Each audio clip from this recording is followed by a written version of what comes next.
es Poder Económico. El precio de las cosas. Presenta al economista Javier Vicens Elfis, Centro de Rehabilitación Integral y Entrenamiento Deportivo. Atención personalizada desde bebés hasta la tercera edad. Rehabilitación neurológica, hidroterapia. Centro de Rehabilitación Integral y Entrenamiento Deportivo Elfis, Nicaragua 58, Banda Norte, sucursal Centro, San Martín 1252.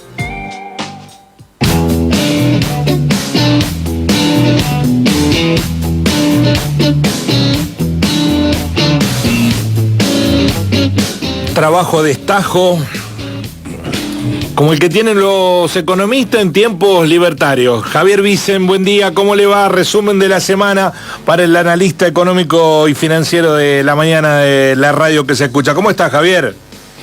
Hola, Guille, buen día, ¿cómo va? ¿Todo bien? Todo en orden. La semana ya. Qué manera de trabajar, qué manera, ¿no? Sí, ya es una constante en los últimos años que se acrecienta con los gobiernos, pues en este caso el gobierno libertario, pero la economía da que hablar al menos hace 14 años en la Argentina, 14, 15 años. Siempre ha sido un problema el económico, pero bueno, en los últimos, yo diría que desde el 2011 en adelante esto ha ido incrementándose. Sí, pero la dinámica de anuncios de este gobierno y de ejecuciones, no solo de anuncios, te obliga a estar todo el tiempo y decir, bueno, ¿y esto qué significa? ¿Y esto qué impacta? ¿Y esto cómo es? Ayer leía economistas que dicen que hay en el superávit fiscal al que se abraza exitosamente el gobierno libertario, no están contemplados los intereses que se están pagando por bonos, con lo cual ese superávit es ficticio. Entonces vos decís, uy, ¿cómo es esto? ¿Qué son los intereses que estamos pagando por bonos? ¿Y por qué no se contempla? ¿Y por qué los números, si fuera con eso, no cerrarían? Bueno, para los que no tenemos conocimiento, se nos complica aún más entender la realidad. Mira, no es solamente para los que no tienen conocimiento, también para nosotros los economistas se hace bastante difícil discernir qué es humo de lo que no es humo. Porque es un gobierno que se apoya en la comunicación en redes sociales con todos sus trolls libertarios y que es bastante confuso al momento de comunicar y que siempre que comunica ataca a alguien, es bastante difícil interpretar en las medidas. Medidas que después muchas veces nos enteramos a través de la red social X y después pasa un tiempo prolongado hasta que uno las ve publicadas en el boletín oficial, con algún tipo de claridad en un gobierno que no se caracteriza por tener los mejores redactores de las normas. Eso también hay que decirlo, mostrando el desconocimiento que tienen del Estado y muchas veces de la técnica legislativa. O sea, es un gobierno muy improvisado en muchos aspectos y fundamentalmente en materia económica. Lo que vos hacías referencia a que se meten los intereses del pago de la deuda abajo de la alfombra para no reflejar eso en el déficit financiero del Estado, hacer referencia a los títulos que se conocen como letras capitalizables, en que ya hay varios miles de millones de pesos que el gobierno ha tomado como deuda con esas letras que capitalizan los intereses y por lo tanto no hay que registrarlos a esos intereses en la contabilidad del Estado. De esa forma no queda expuesto el pago de interés de deuda o el futuro pago de interés de deuda. Trampa de Caputo, que es alguien muy tramposo, ¿no? Caputo es un mentiroso serial y muy tramposo. No es que solamente tiene cara y lo parece, ¿no? Los antecedentes de Caputo nos dicen que lo es. Y ese es parte también del problema. Pero no es llamarse a engaño eso, digo, es como si vos ocultaras un gasto fijo que tenés en tu propia casa, decir, no, esto no me lo voy a decir a mí mismo, total, no lo incluyo, entonces me parece que va bien, ¿no? Es de corto recorrido mentirse a sí mismo. Bueno, justamente, es lo que ha hecho Caputo desde que asumió con el supuesto superávit financiero del Estado. Bueno, mira, te pongo un ejemplo.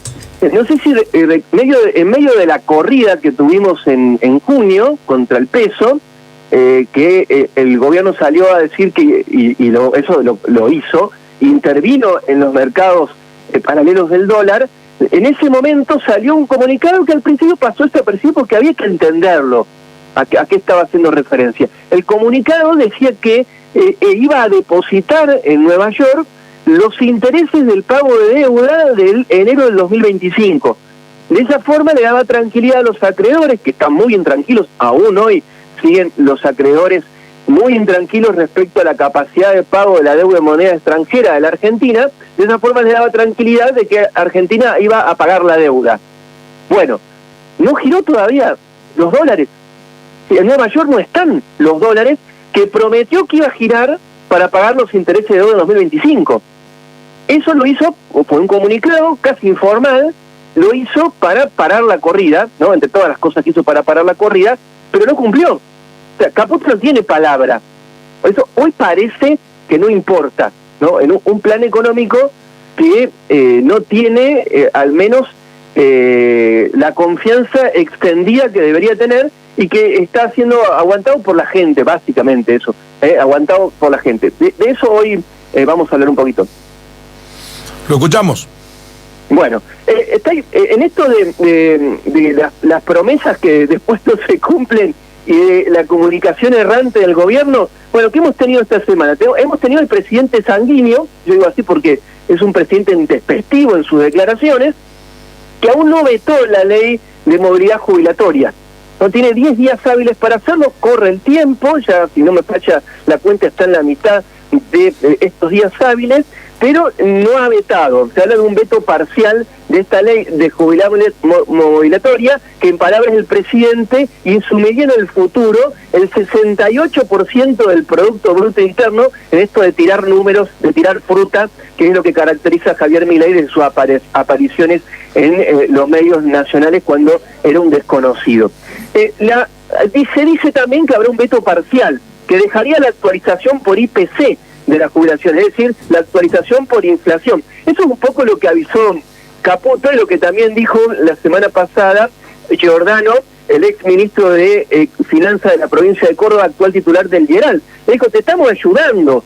¿Por qué? Porque gran parte de la ley, o el grueso de la ley, el núcleo de la ley, es el ajuste por inflación que vos sacaste por decreto. Entonces estamos dando legalidad a tu decreto en esto de la oposición, de gran parte de la oposición que ayuda al gobierno.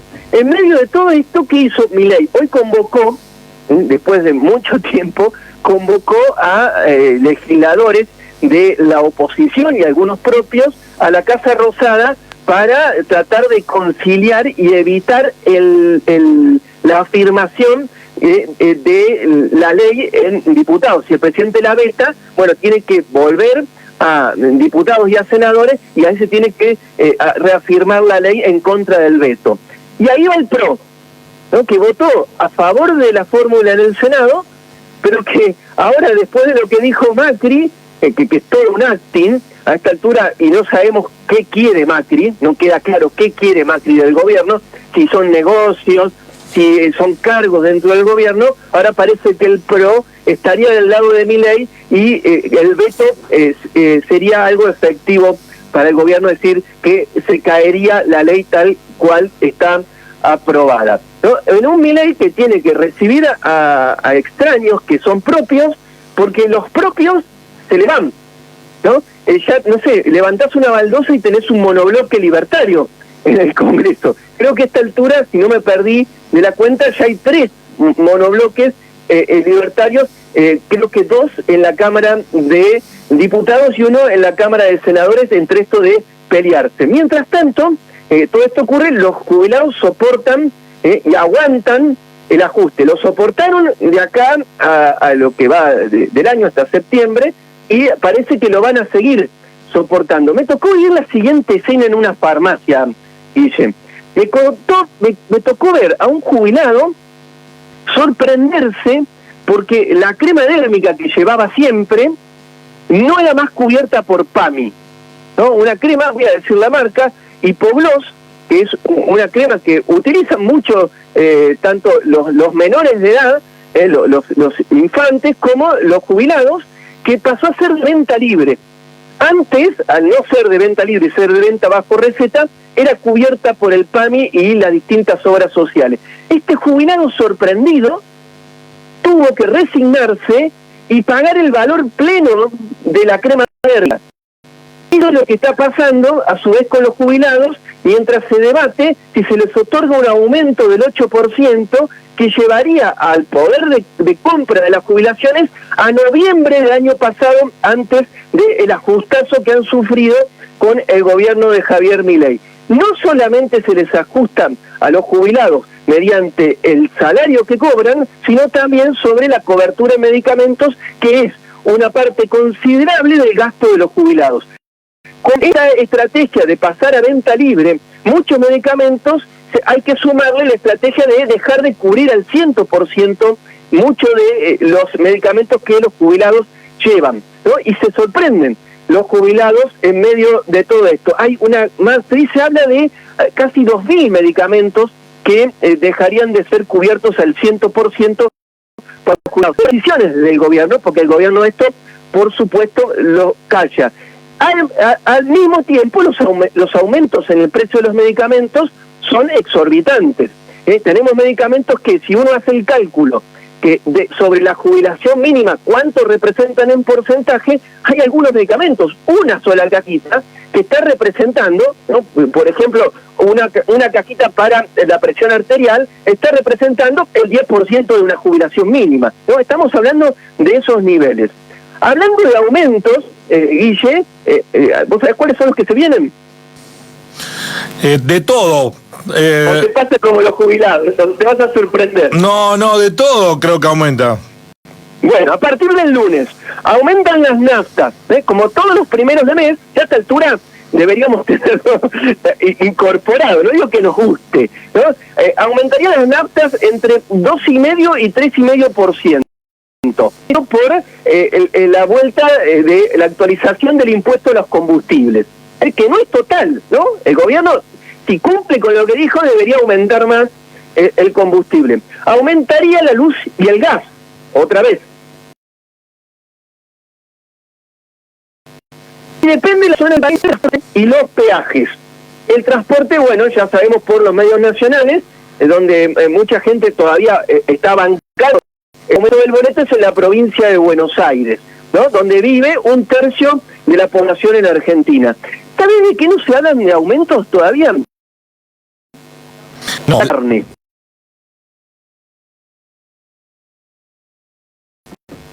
¿Aumenta o ya aumentó?